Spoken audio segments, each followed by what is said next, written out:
Hey guys, Outdoor Prepper, welcome back to the channel. In front of me I've got something small, not a typical power station that I normally purchase, but I'm always on the market to see what can I use a power station for and what types of power stations are available on the market. So I picked up today the Arkpax Core 300. This is a 300 watt power inverter that can surge to 600 watts and has a 192 watt hour battery. Like I said, most of the reviews I do on the channel I have larger units, but I wanted to find something a little bit smaller that I can maybe take on a road trip, or I could take camping, or if I'm staying somewhere for the night and I just want to have a power bank that I can sufficiently charge my phone, maybe a laptop, maybe even power a lamp if I'm staying somewhere with no power, or if there's a power outage. So let's unbox this, see what's in it, see how it's packed, and then put it to the test. Before we even open the box, I just want you to see some of the specs here on the carton itself. So like I said, this is a 192 watt hour battery. It has an AC outlet, 300 watts it's rated for. It can surge to 600. The item itself is pretty small. It's only 5.4 inches by 9.4 by 7.3, and it weighs about 8 pounds. So let's go ahead and put the camera on the tripod. Let's see how it's packaged, and let's take it out of the box. Okay, so I put the camera at kind of a bird's eye view because to me it's very important to see how something is packaged, because that will kind of tell you a lot about the company, how much care they have in their product, and quite frankly, even if the item is going to work or not once you get it out of the box. So if we open it up, and I have not taken this out yet, I did just cut the box open. Right here on the top I can see the instruction manual, which is great. I will review that kind of off camera, but it's usually the same as most of the portable power stations. Let's get that out of the way. Just got a piece of packing material here. And then the unit looks like it's packed very nicely with two pieces of foam that I'm going to have to take the unit out in order to get the foam off of it. So let me just push the box out of the way. And then we're going to come right back here, slide the foam out. And then looks like we've got a nice plastic bag that is very nicely taped. So there was a lot of care put into packaging this, and I can tell you that because I own a ton of power stations and they are not all packaged this nicely. Let's go ahead and place the item on the table. Now what I'm going to do is I'm going to adjust the camera. Let's come back and take a look at it. Okay, now right off the bat, this is a really nice unit. I love the size. I love that it has a flat top so I can put stuff on top of it if I need to. One thing that I didn't realize until I was moving the box was that it came with this, it can be very hard to see, this little black box, and inside the little black box, and I know you can't see it so I'm just describing it off camera, is the charging cable. And it's just your typical computer type charging cable. That's all that comes with it. That is literally all that you need.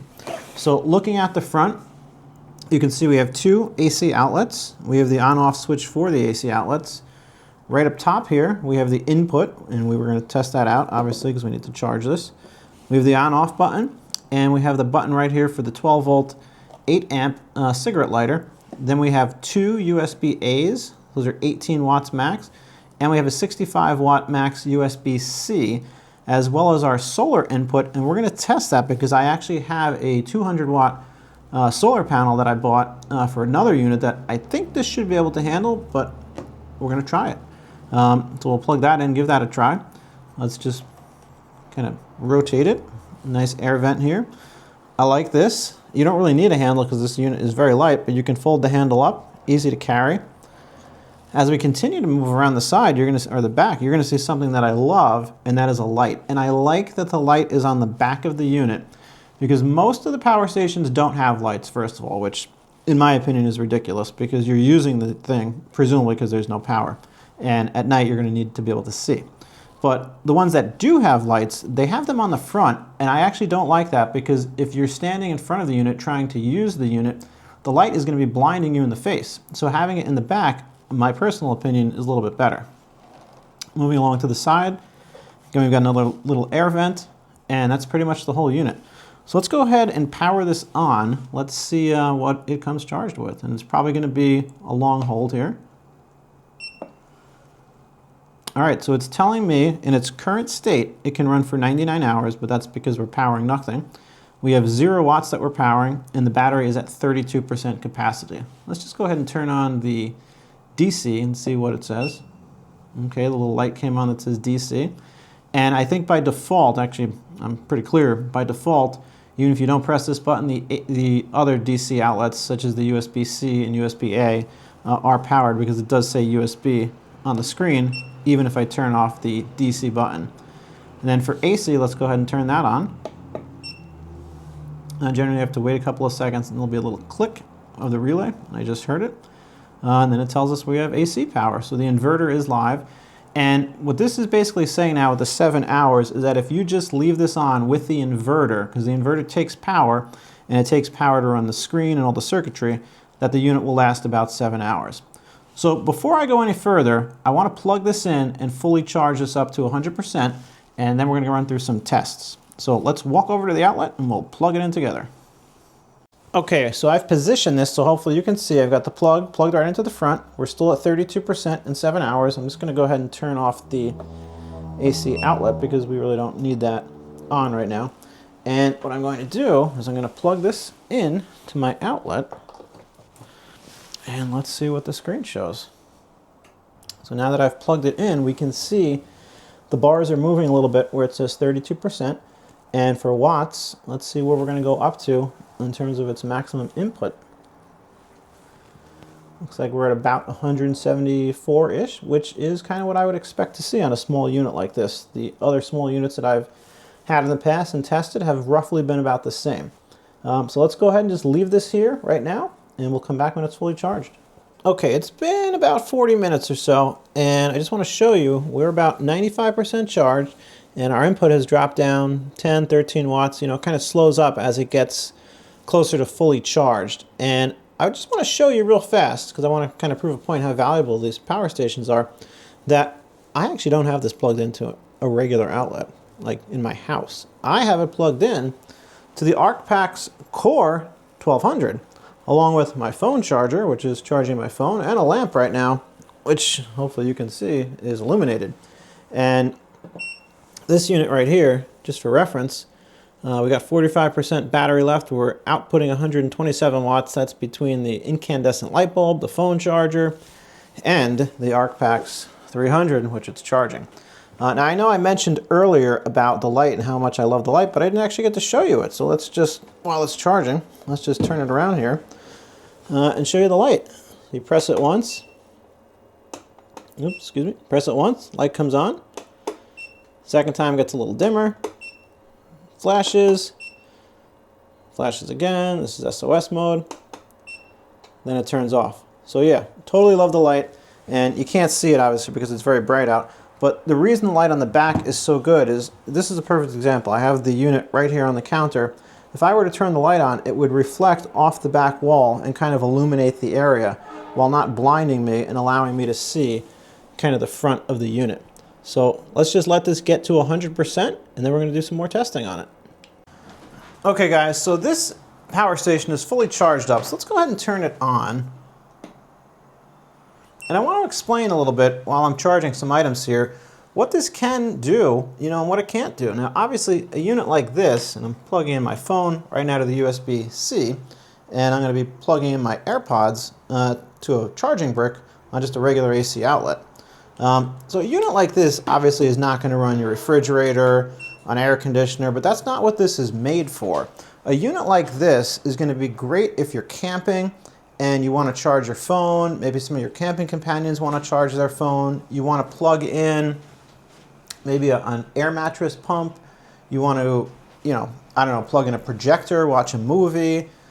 This would be perfect for that. Even run a CPAP for a while. This would be great for that as well. But there's a thing that's often overlooked, and I really kind of want to drill this point home. If this is all you have and you live in, let's say, an apartment, this could literally be a lifesaver, because you can charge your phone, you can charge a computer, you can even run a light or two. You know, obviously you would want LED light bulbs to conserve power, but this can do that. And it, like I said, it has the, and I'm just going to rotate it here, it has the built-in light in the back. And now I tried this last night, and in a very dark room, I turned all the lights off and I turned the light on. This was more than sufficient for me to illuminate the area while charging my phone, charging my AirPods, running my computer. It did all of that with no problem at all. So this is a great unit for that. And even if you have a drone and you take the drone out, you want to go flying for the weekend and you go maybe to a park, or someplace where you can, legally fly your drone, you could have your phone charging while you're flying. In between flying the drone, you need to recharge the batteries, you need to recharge the controller. This is the perfect unit to do that because it's lightweight, it's powerful, and it has the handle. So it's very convenient. This is a super convenient unit. And obviously you can see now, I just want to explain the screen a little bit, and hopefully you can see this because the camera's a little far. But I'm charging my cell phone and I'm charging my AirPods, and we're using 8 watts. The battery's at 100%, and it's telling me at this current power draw, I can go for 11 hours. Listen, my phone's going to be charged in probably 40 minutes, and the AirPods are going to be charged really soon as well. So this goes to show you, you can run this for quite a while charging devices. Now, off camera, I just plugged in a floor lamp here, and I want you to see this because this is kind of bringing my point home. This is a floor lamp with 3 LED bulbs. This is more than sufficient to light my living space in a true blackout scenario. And I could sit here comfortably with light. I could read a book, I could read a magazine, I could be on the web on my computer or my phone, all while it's powered from this very small Arkpax Core 300. And if we look at the screen, you're going to say, wow, this is like taking no power. It says 12 watts. Well, yeah, these are LED light bulbs. They're not super bright bulbs, and they take no power. So with this power draw, charging the phone, the AirPods, and running the light, I could run for 8 hours. That's a long time. Guys, I hope this really shows you the use case of this. So let's bring this outside real quick. I just want to hook it up to solar panels and show you that I can do that as well, and then we'll wrap up the video. Hey guys, as a little bonus footage, I just want to kind of take a look here and show you. I've got the Arkpax 200 watt solar panels set up here in my driveway, and these are really nice units. They've got kickstands on the back of them, and I'll come around the back in just a second. And I've got it connected up here to the Core 300, and let's just come in close to the screen. It's going to be a little hard to see because it's super sunny out. Let me just try to adjust this. It's very hard to see, but right now we're bringing in 57 watts, 56. We were just at 90 a minute ago. I'm actually blocking a little bit of the panel, but this works great with this unit, and actually that's why it's dropping down. We're just hit 100% charge. So this just shows you that these panels work really well with the Core 300. Let me just get behind them because I want to show you the kickstands. Okay, I'm coming up behind the panels, and I just want you to see, if you can, again, it's really bright out here, but there's 1, 2, 3, 4, 5, 6 kickstands. Comes with the included cable that you need, and a nice handle to carry the panels. But yeah, I was pulling in about 90, a little over 90 watts just a couple of minutes ago, but it actually just topped it off at 100%. So as expected, the power is dropping down because you don't want to obviously overcharge it. So definitely works great with 200 watt panels. So guys, this pretty much wraps up the review of the Arkpax Core 300. Do me a favor, if you could like and subscribe, leave any comments. I will do my best to answer everything. And do I recommend it? Absolutely. I'm actually looking forward to taking this thing camping and on road trips because it's the perfect size and it charges with the 200 watt Arkpax panels.